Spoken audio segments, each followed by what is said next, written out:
This is Glasgow, city of 1 million souls. Glasgow, once a huddle of hamlets round the Cathedral Church of Kentigern.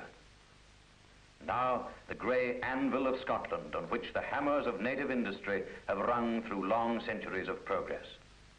Glasgow, once the dear green place of the Mollendiner monks, now the third largest city in the United Kingdom, straddling 50 square miles of the Strath of Clyde. A maritime city, with its lines of communication reaching out across the 7 seas to the 4 corners of the world. A proud city, too, with its great university high up on Gilmore Hill, representing 500 years of learning. And beneath it, in the green valley of the Kelvin, the art galleries and museum, a shop window for the rich treasures of many lands and many people. Further down still, the impatient Kelvin hurries over its stone weir in its urgent race to creep under the sheltering skirts of old Mother Clyde. Glasgow's dark river of work and wealth, of want and woe. Here the sons of Glasgow build their mighty ships, and from here they go down to the sea in them to bring home the rich harvest of the earth. Climb the hill from the dark and noisy river, and not a mile away you're in another world. These Victorian terraces, once the homes of Glasgow's elite, are now mostly occupied by the office staffs of big business. They stand as a monument to a way of life that is gone forever.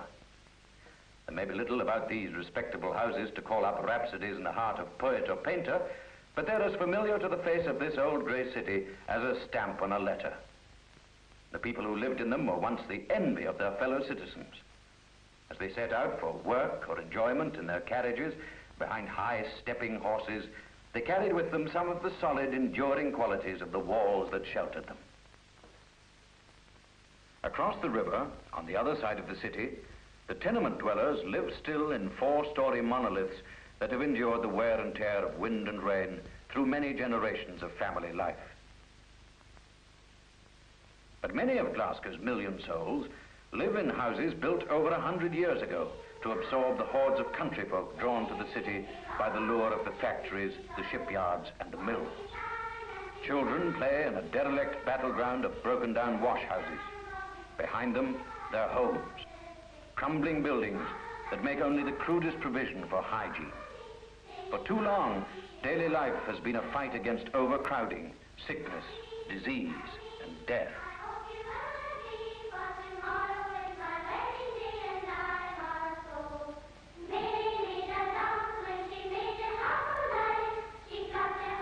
In places like this, a window box expresses the challenge of the human spirit against all that is ugly and squalid.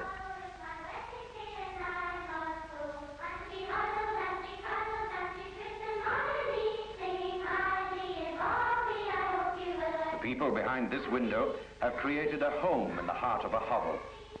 For years they have held out bravely, and now the long siege is nearly over. In this one-room house, the liberation is celebrated. Born in this building, they're glad to be leaving it at last, but there is a sadness too in parting from old neighbours. For very soon these folk will be a war to bide a war, each to his or her own place in the scheme of a new and better Glasgow.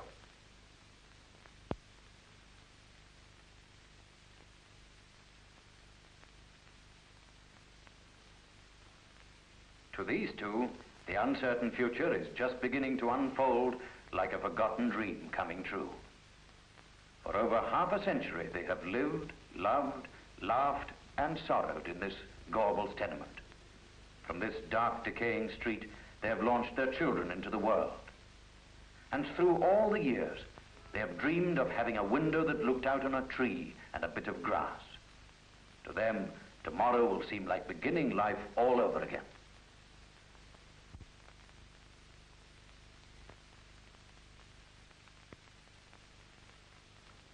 The farewell tea, looking after the VIPs. How many sleepless nights have she and her husband spent worrying over the health of their growing bairns? How often have they longed for a bathroom, a modern kitchen, bedrooms for the children, and fresh, clean air for them to breathe? Tomorrow, these young parents will be like bairns themselves, tasting the joy of a Christmas morning.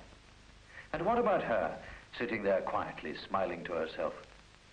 All she has wanted for years now has been a door she can shut on the world. She can hardly remember a time when she wasn't the stranger in some other person's home. Half her leisure life has been spent as a fugitive from noise in public libraries, art galleries, and museums. Little wonder that she smiles to herself at the promise of peace and independence in a place of her own.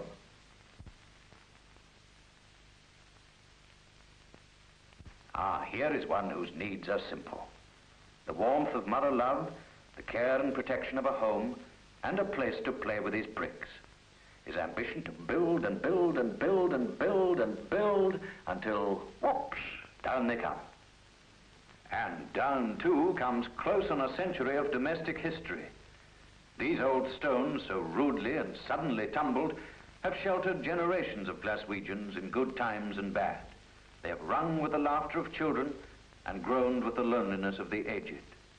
Now they must go, and not stone by stone as in the old careful days of demolition, but urgently pulled and tumbled over by men impatient to clear a space and start anew. We have left the battleground now and moved to base headquarters, the Housing Committee's room in the city chambers. Here on the table are the blueprints of the future, the result of a long and protracted campaign which began in the glow of victory after the First World War with the grand resounding slogans, "Homes for heroes," and "Every man his garden and his own front door."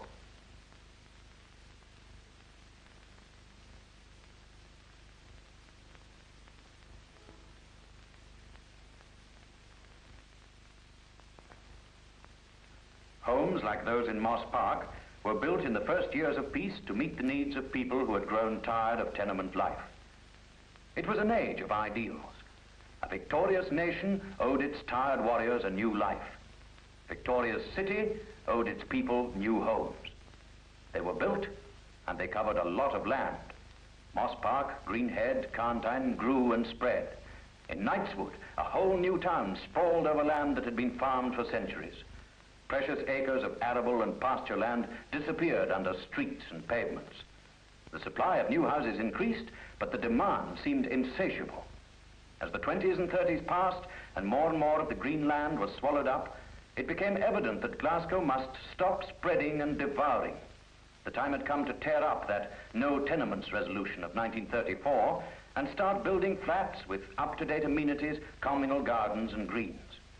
Then came the Second World War and new restrictions on building. By 1945, a serious problem had become critical. The slums must go, the people be rehoused, but how and where?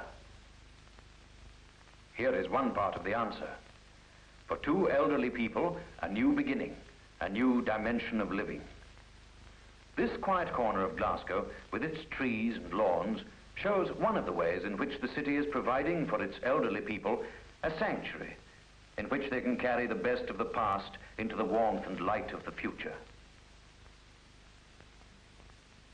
The cottages of this small community won a Festival of Britain award. The new boy and girl are welcome to their future home. Any fears they may have had that this last move was out of the tide and onto the beach are swept away in the full flood of their welcome. They have joined a happy, lively community. We laid a camera ambush for this happy citizen coming home from work. And for the first time in all her adult life, she is really coming home. Not to a noisy corner in some other person's house, but to her own home, where she can shut out the world. Where she can sit and read, watch her television, listen to a record player, or just close her eyes and enjoy being alone. After years of living in lodgings, even the simplest chore in your own kitchen can be a thrill.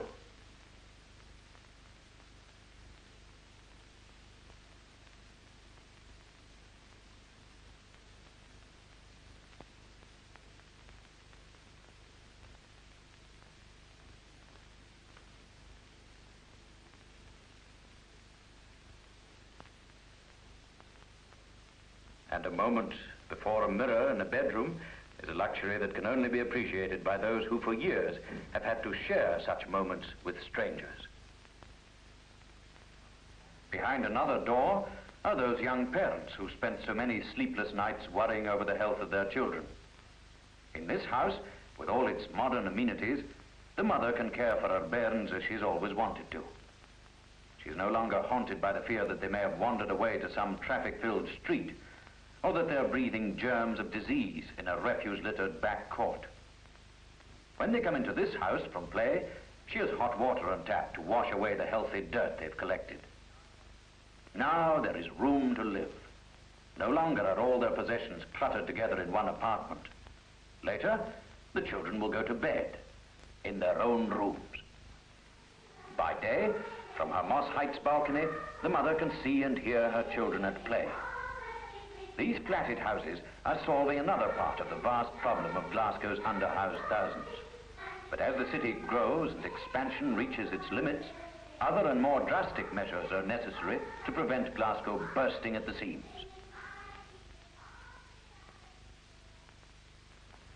So out go the planners into the highways and byways to seek sites for new towns that will accommodate Glasgow's overspill population.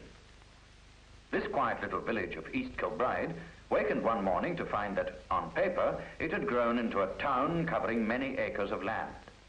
Here, and in other areas like Cumbernauld and Johnston, many ex-Glaswegians are making new homes, striking new routes, and forging new communities. Nearer home, Glasgow is reaching out to the perimeter of her expansion.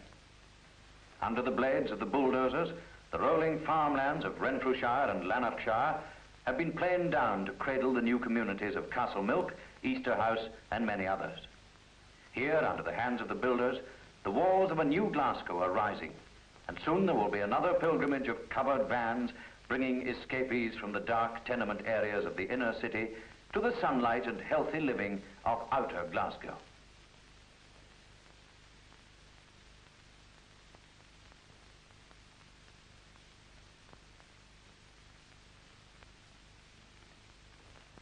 And as the walls grow up, these tilers prepare roofs for the heads of the new invaders.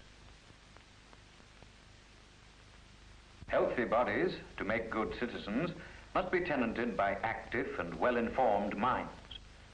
Striking this necessary balance is a problem which Glasgow is facing and solving with bright new schools. These well-designed buildings, with their attractive surroundings and up-to-date equipment, are making education a pleasant preparation for the responsibilities of adult life. And here is a history lesson in 3 dimensions. Crookston Castle, surrounded today by the work of the 20th century builders. And for this fleeting, happy moment of a summer's day in childhood, she's the queen of the castle. A handful of miles away, there sits another queen in her castle. At the opposite seasons of life, they share the same moment of triumph. Meanwhile, the queen of many castles visits her Gorbals subjects in their tenement homes. For a few hours, the dark, narrow streets glow with the brilliant colors of many flags. The grey old buildings have broken out in a rash of bunting. Even the sunshine shoulders away through the smoke and cloud of the grey city to lighten up this day of ceremonial history. Looking at these people with their waving flags and smiling faces, it's hard to believe that this is indeed the Gorbals of Glasgow, the most talked about district in the whole of Britain. Imagination has built its own composite picture of Gorbals based on sensational reports of minority behavior. Here, in this sunny street, where a queen walks and talks with her people, is a face of Gorbals that the world seldom sees.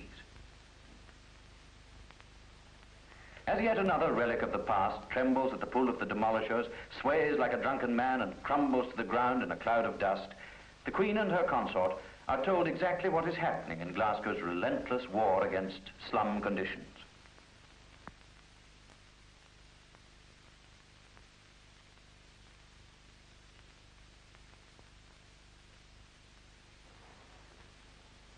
They are told what is being done to transform scenes of desolation and decay like this to this, and this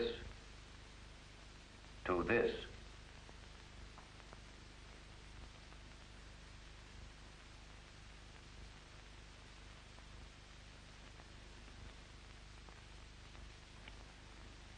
These houses won a Saltire Award for design.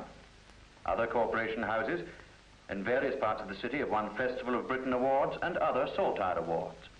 But this is only one part of the great saga of housing and rehousing which has been going on in Glasgow for over 40 years. Since the end of the First World War, new houses have been built for 119,000 families. Glasgow has a proud record in rehousing, a record unsurpassed by any local authority in Britain, if not in Europe. Today, that programme is costing approximately £15 million each year. Of that sum, about half goes on new building. A necessary outlay, because this is not just a building project, but the culmination of almost half a century of war against dirt, disease, and human degradation. These houses, with their modern facilities, are the victorious battlefields of that war. Since 1945, 62,000 families have turned their backs on the old tenement life of the past and now live in happy communities. And in the next year, it is estimated that another 2,500 houses will be built for escapees from the conditions of last century. Many of them will be housed in huge modern blocks, like these multi-story flats which tower over the Royston district of the city. They combine every comfort of modern living with a tremendous saving in ground space.